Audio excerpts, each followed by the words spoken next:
So, I will show you how to register in the Pag-ibig. Yung paano mo makikita yung contribution mo, yung mga dividends mo, yung mga accumulated dividends mo, kung na-post na ba yung mga payments mo sa regular savings, sa MP2, at sa mga loan mo. Madami kasi klaseng loan. Housing loan, multi-purpose loan, at iba pa. Ito, step by step, paano mag-register dun sa virtual. Virtual Pag-ibig or online, anytime, anywhere. So, first, since madalian siya dapat mag-register kasi madali siyang ma-expire yung website. So, kailangan mong mag-prepare ng dalawa. Isang valid ID, dalawang valid ID. Ito, ang ginamit ko is Qatar ID ko at passport ko.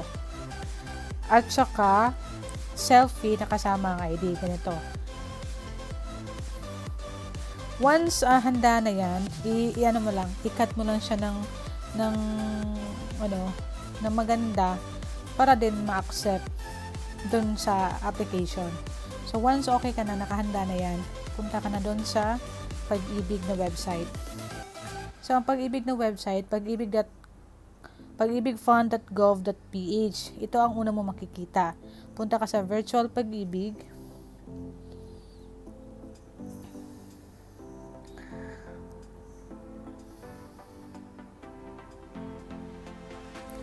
So, ayan. Ito ang mukha ng Virtual Pag-ibig. So, create an account. So, ang requirements naman dito, kailangan mo yung MID number mo. Which is, meron naman tayo, yan lahat, dun sa regular savings natin. So, tandaan or kung may record ka, yun lang ang kailangan. So, since OFW ako, ang sa case ko, hindi po ako nag-change status, hindi po ako pumunta sa Pag-ibig para i-change status from Pinay, yung hindi pa ako OFW to OFW. Ang ginawa ko, nag-loan ako dito sa Qatar. Parang change nila ata agad. Kaya ako naging successful na mag-register sa online.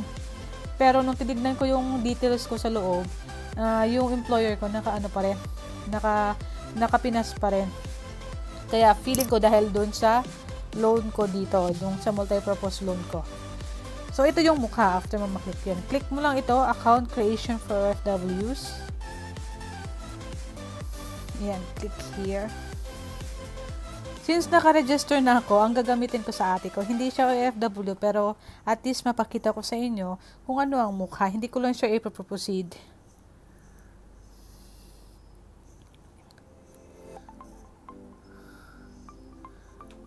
Ayan. So, kailangan mo i-register yung Pag-ibig MID number. 12.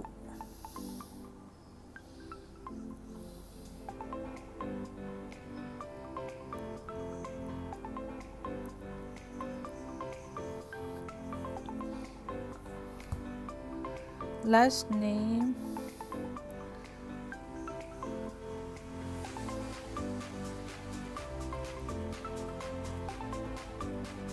Date of birth. Yan. Friendly din to yung nila. Kung maganda lang yung connection ninyo.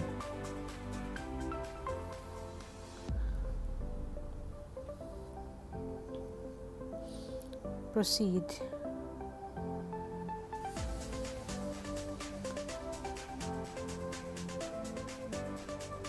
Ayan. So, ito po yung next. Ibigay nyo lang yung primary na email. Ulitin lang.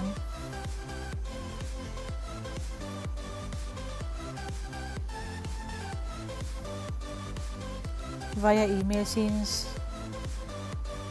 nasa Pinas para hindi ka mahirapan maghingi ng OTP sa email na lang since may access naman ako. So, ito ang nilalagay ko, any available email na pwede mong gamitin. Ito ang ginamit ko, yung akin.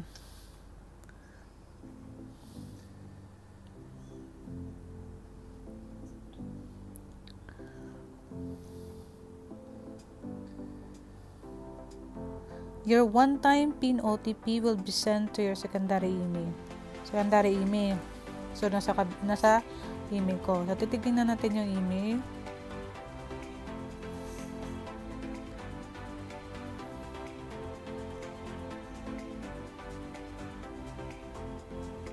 Ayan.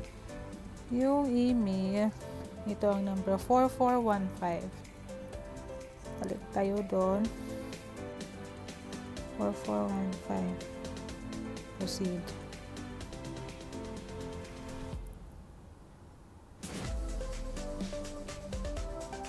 So, ito na yung dapat na information na kumpletuhin mo. Country assignment, wala. Ay, wala yung sa ate ko. Ano pala, mali. Ito, ang nilagay ko, Qatar. Hanapin mo na yung Qatar. So, pwede mo siya i-type. Ganyan. Tapos, email address, yan. Ito yung magiging tanong mo kung sakaling makakalimutan mo yung password. Primary school did you attend? Yan. LM school. Dapat yung sagot mo. Alam mo rin. Yan, pili ka lang. Sagot ka dito. Ayan. Dapat alam yung mga tanong. So, mother's maiden name.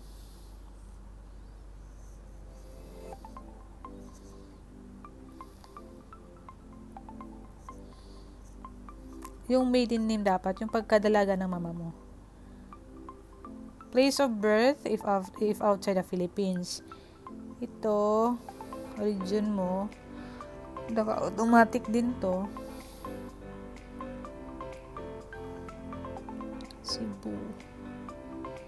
Cebu ako. Tapos, type na natin. Para dali. Dito na natin i-upload yung hinanda nating yung dalawang valid ID at saka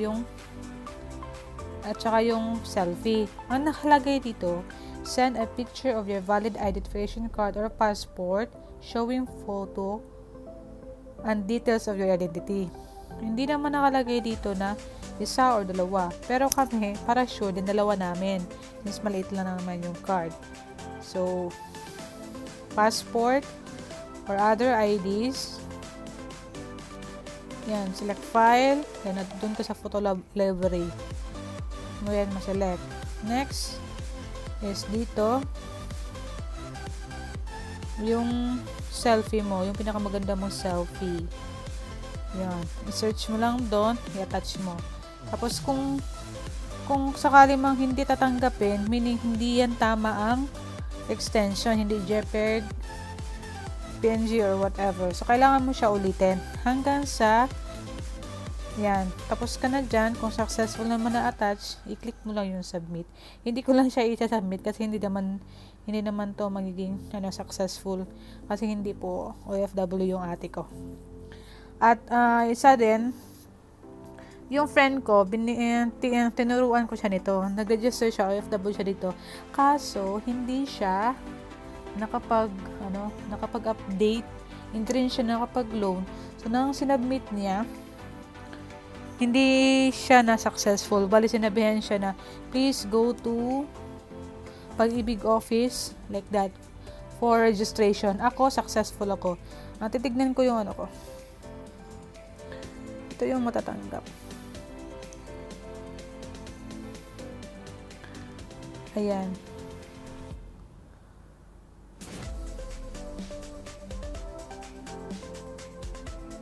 Saan ba yun?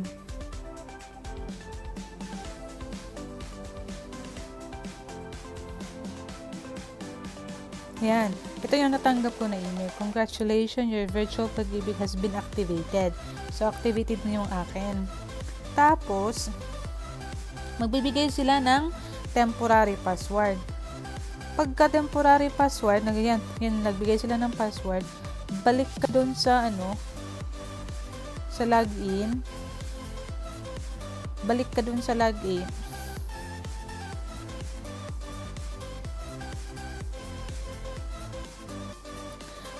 By the way, pag ng confirmation, isang araw lang, kinabukasan, Example, ngayon ako nag-register, kinabukasan natanggap ko agad yung congratulation na activated na ako.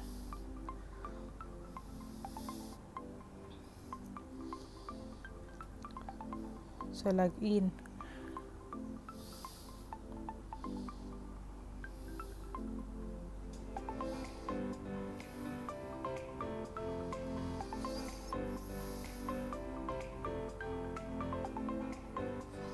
Ayan. So, first time login, i-click mo yung first time login kasi may temporary password ka pa.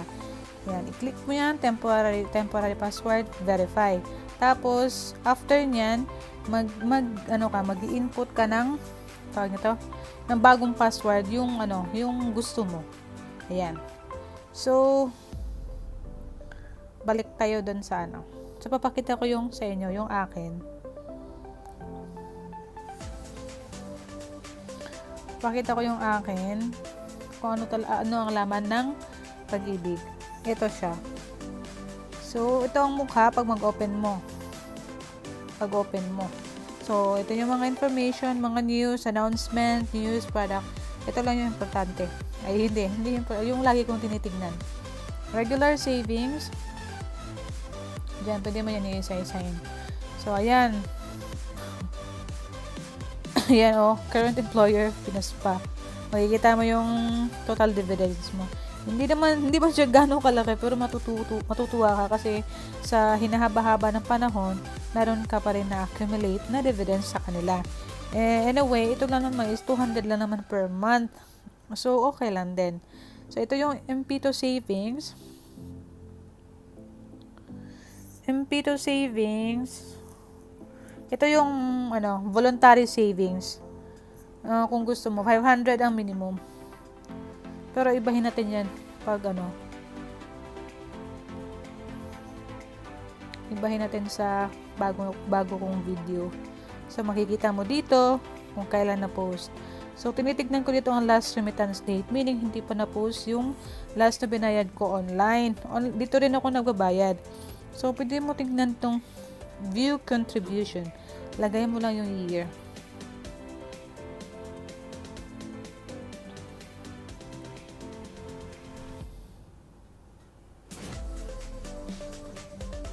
Ayan.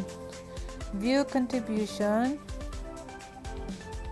So, ang ginagawa ko, masipag akong magpa-confirm ng email na kung na-posted na ba. Yung yung regular savings ko, na-post siya agad. Ito 523 yung P2 ko at saka yung housing loan ko hindi yung multi-purpose loan ko ang wala. Before, ang ginagawa ko, monthly ako nagsisend ng email pag after ko magbayad ng online para i-confirm nila pag na-posted. So, since meron na akong online, hindi na ako tatawag. Pero, isang taon ko na yan ginagawa, yung confirmation ng email. So far naman, nagpo-post naman kahit online ka nagbabayad. Though, may may percentage siya, magbabayad like 508 pesos. So, instead na pupunta ka sa sa Pag-ibig office para magbayad or bayad center, mamasahe ka pa. So, online ka na magbayad kung gusto mo na, hindi hassle. Yung housing loan, kung may housing loan ka. Ako, wala ako. So, skip natin yan.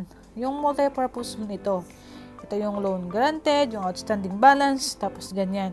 Pwede mo rin yung tignan yung last payment kung na-post. So, hindi pa rin na-post yung previous ko na nabayad. Ayan. So, calamity loan, loyalty plus, then pwede mo rin siya change password. Ayan lang. So, pwede ka rin magbayad online. Before, wala to. Ang ginagawa ko, dun ako manually. Yan, regular savings. Iiba natin yung video to para hindi malito. Ayan lang po. Ganyan lang po matitignan kung na-post na ba yung regular savings ninyo. Yung mga accumulated dividends. Ayan, yung MP2 savings ninyo, voluntary savings, at saka yung mga loans ninyo. pwede nyo tingnan dito. Yan lang po at maraming salamat.